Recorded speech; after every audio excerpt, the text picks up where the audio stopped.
Bonjour à tous, j'espère que vous allez bien. Ici Dinorator pour cette nouvelle vidéo sur YouTube.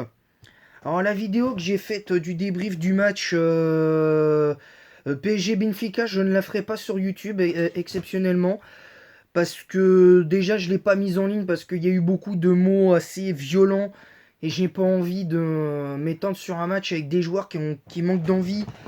Avec un joueur qui est soi-disant critiqué comme Kylian Mbappé, qui est critiqué à l'heure actuelle, pour moi, de manière assez injuste.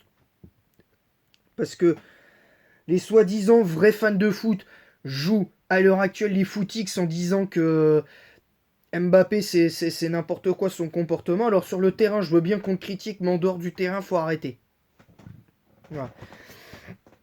Donc aujourd'hui, cette vidéo-là, petit coup de gueule d'introduction. Alors on va commencer par parler des différents groupes de qualification pour l'Euro 2024, évidemment. Alors, on n'a même pas déjà commencé la Coupe du Monde, qu'il y a déjà l'Euro 2024 à penser. Mais bon, il me semblait opportun de donner un avis sur tous les groupes de qualification pour l'Euro 2024. Et je dois avouer qu'il y a quand même de jolis groupes cette année, donc avec certaines équipes qui pourront peut-être tenter quelque chose, de grappiller quelque chose, ce serait peut-être intéressant. Donc on ira jusqu'au groupe J, évidemment.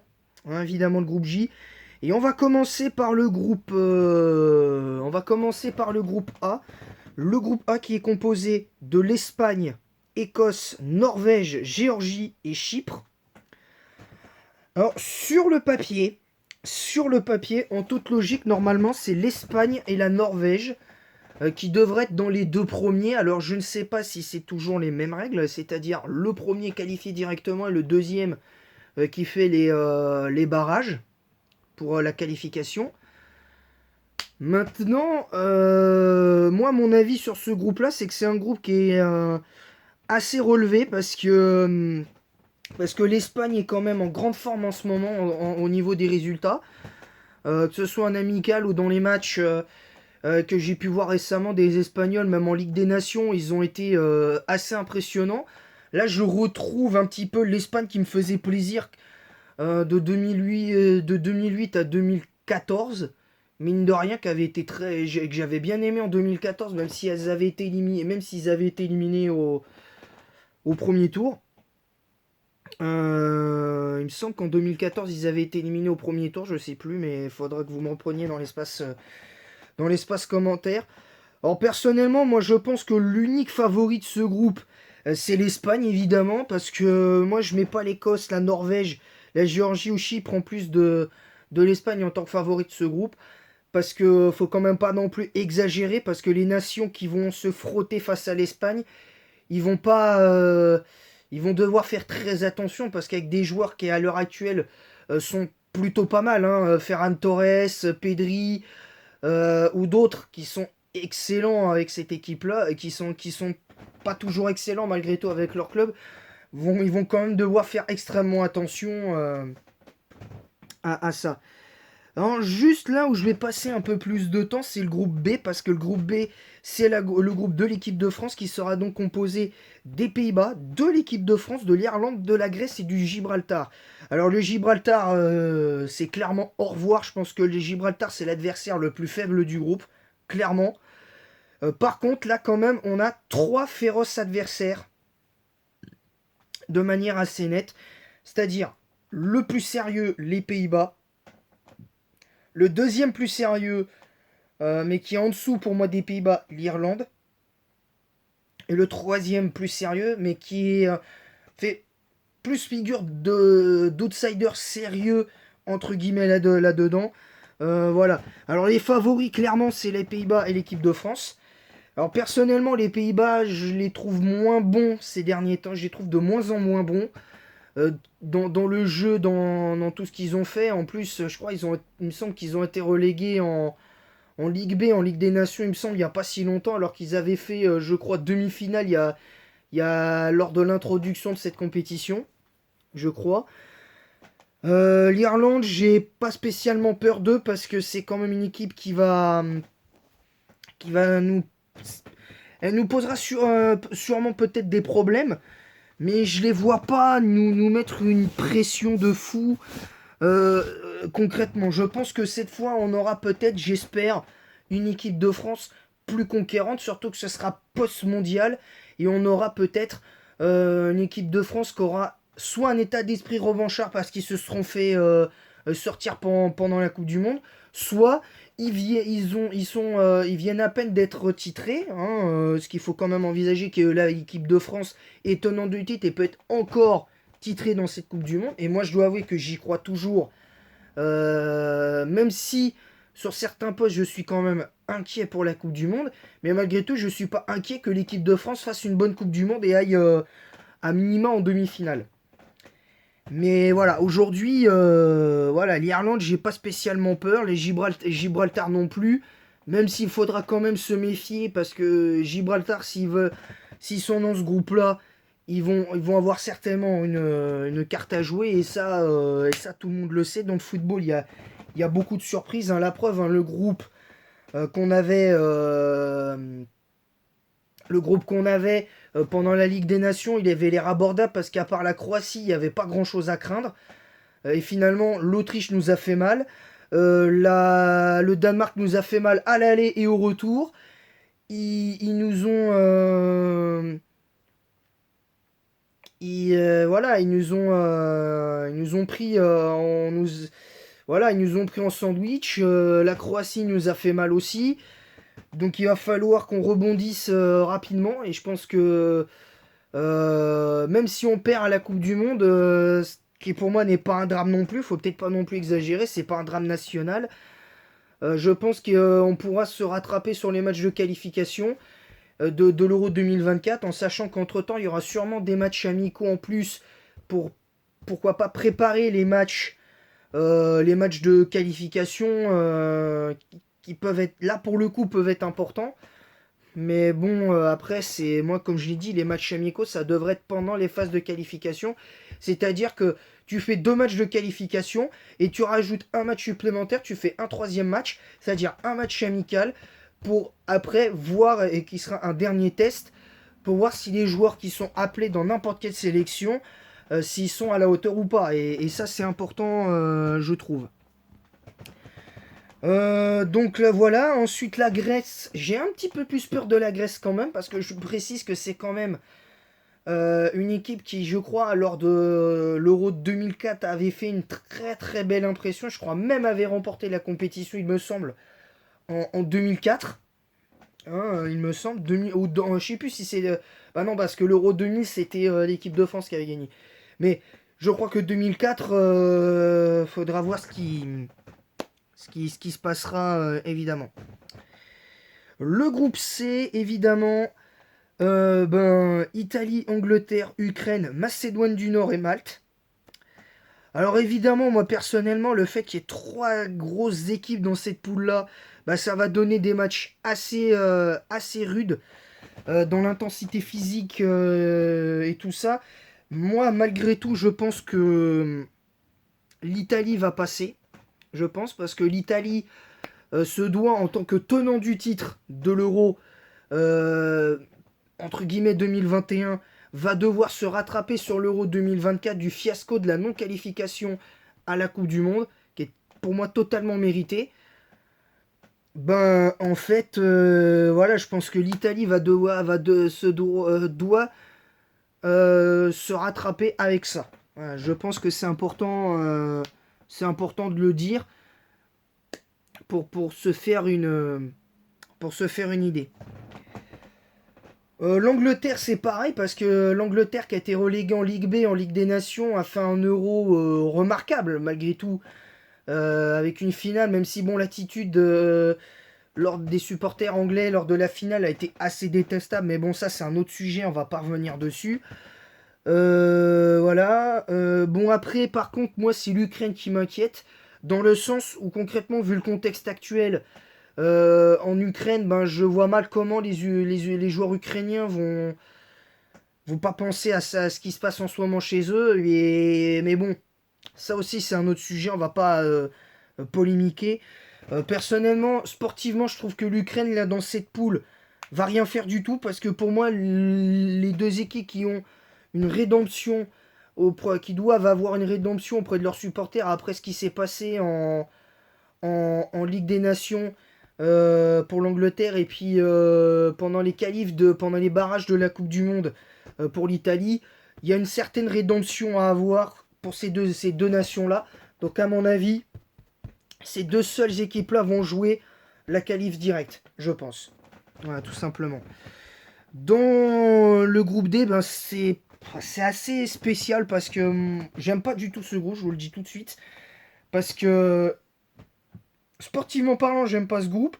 Par contre, d'un certain point de vue, c'est un groupe qui peut nous réserver des surprises. Parce que l'Arménie, c'est quand même une équipe qui peut qui peut être capable d'exploits.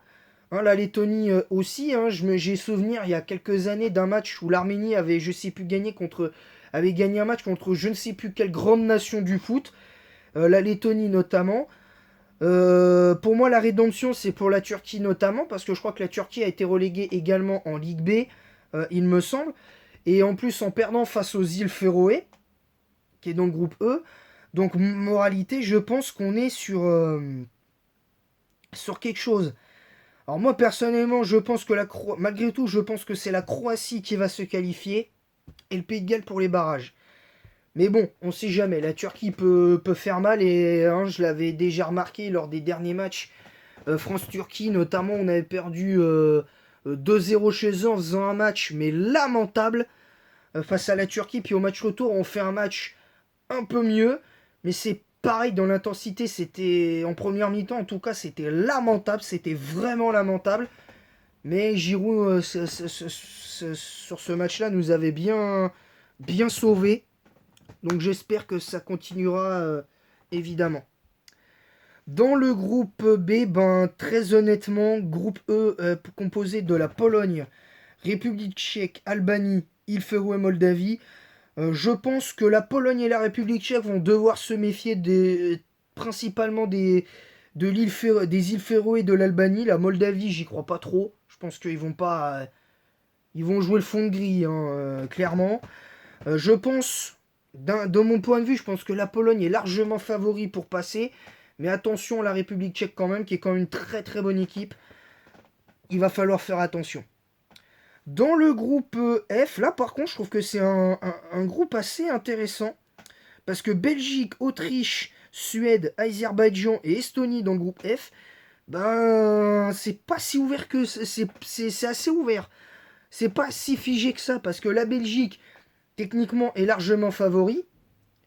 Mais admettons, je dis bien admettons, je sais pas si Ibrahimovic a officiellement pris sa retraite internationale, mais admettons qu'on revoie Zlatan Ibrahimovic avec l'équipe de Suède pour faire les matchs de qualification, bah ça peut rabattre largement les cartes pour une équipe comme la Suède. Mais bon, attention, parce que l'Autriche, bah, ils ont quand même fait bonne impression en Ligue des Nations, même si je crois eux ont été relégués en Ligue B aussi.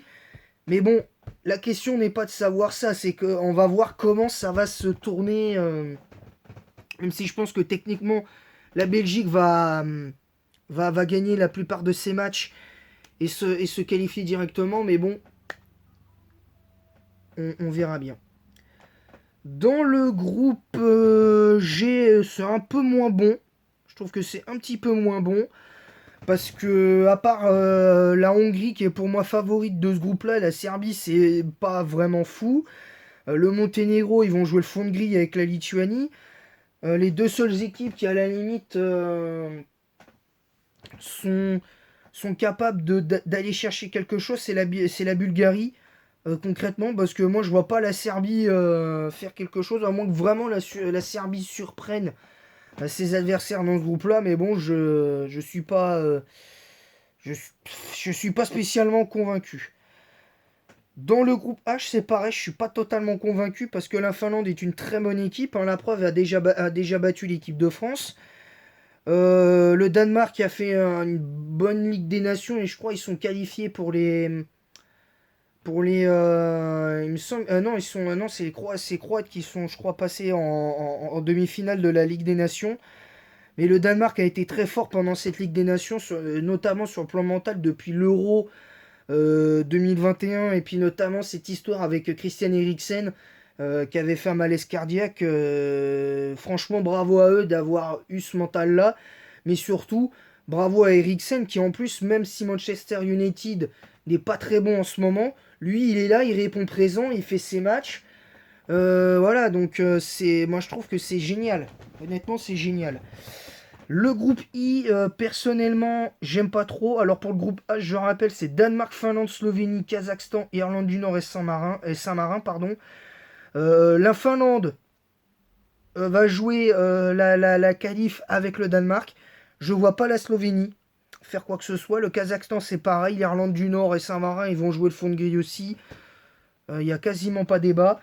Du côté du groupe I, c'est pareil avec la Suisse, Israël, Roumanie, Kosovo, Biélorussie et Andorre. Je pense que c'est la Suisse et la Roumanie qui vont se tirer dans les pattes pour aller chercher la qualif directe pour les phases de poule. Le Kosovo, je les vois pas faire quoi que ce soit. Israël non plus. La Biélorussie, et étant donné qu'il y a un contexte aussi avec la Biélorussie et tout dans les compétitions sportives qui peuvent être exclues, enfin bref, c'est un peu autre chose.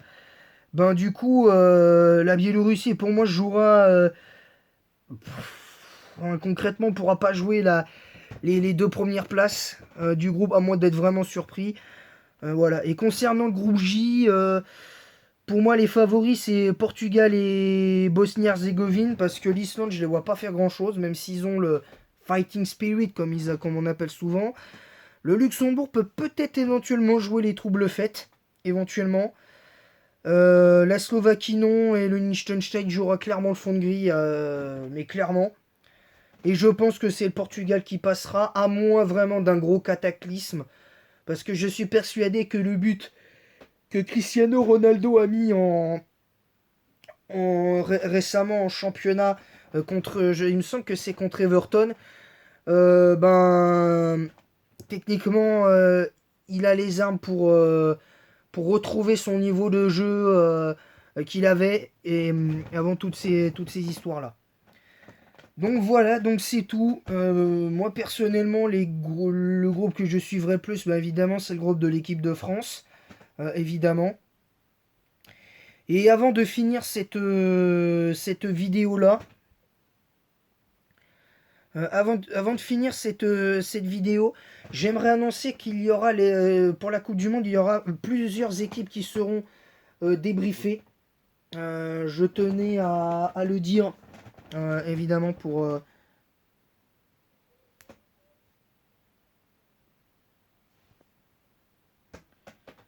parce qu'en fait, il y aura évidemment principalement l'équipe de France. Évidemment, j'essaierai de privilégier un peu plus l'équipe de France. Mais comme il y a beaucoup de matchs, je débrieferai potentiellement. La seule exception par rapport aux autres fois, c'est que peut-être que je débrieferai les matchs de l'équipe nationale du Qatar, vu que c'est le pays hôte qui va finalement ouvrir le bal au final. Donc c'est eux qui ouvriront le bal. Et donc je débrieferai évidemment le lendemain le match du Qatar. Tous les matchs du Qatar. Première équipe à être débriefée. Il y aura l'équipe de France. Il y aura l'Espagne. Donc Qatar, France, Espagne. L'Argentine. Et, et la dernière équipe que je vais débriefer, ce sera Portugal, je crois. Attends. Qatar, Espagne, France, Argentine, Portugal. Voilà. Ce sont les 5 équipes que je débrieferai en priorité. Et pourquoi je décide de débriefer l'équipe nationale du Qatar? Déjà, c'est par respect pour l'équipe nationale. Parce que l'équipe nationale n'est pas responsable des événements qui sont dénoncés par les gens et tout. Voilà. Ensuite, j'estime qu'il est important quand même de mettre les éléments extrasportifs de côté, de profiter de cette Coupe du Monde quand même. Moi, malgré tout, si l'équipe de France gagne cette Coupe du Monde, ce que j'espère, même si ça me paraît peu probable, vu les résultats actuels, il y aura quelque chose d'assez intéressant, c'est-à-dire que je serai quand même fier d'être champion du monde, qu'on le veuille ou non. Je serai fier d'être champion du monde. Voilà. Donc voilà, sur ce, j'espère que cette vidéo réaction au groupe, au tirage au sort de la qualification de l'Euro 2024, vous aura plu. Moi je vais vous laisser. Je vous dis à très bientôt tout le monde. Et allez les bleus.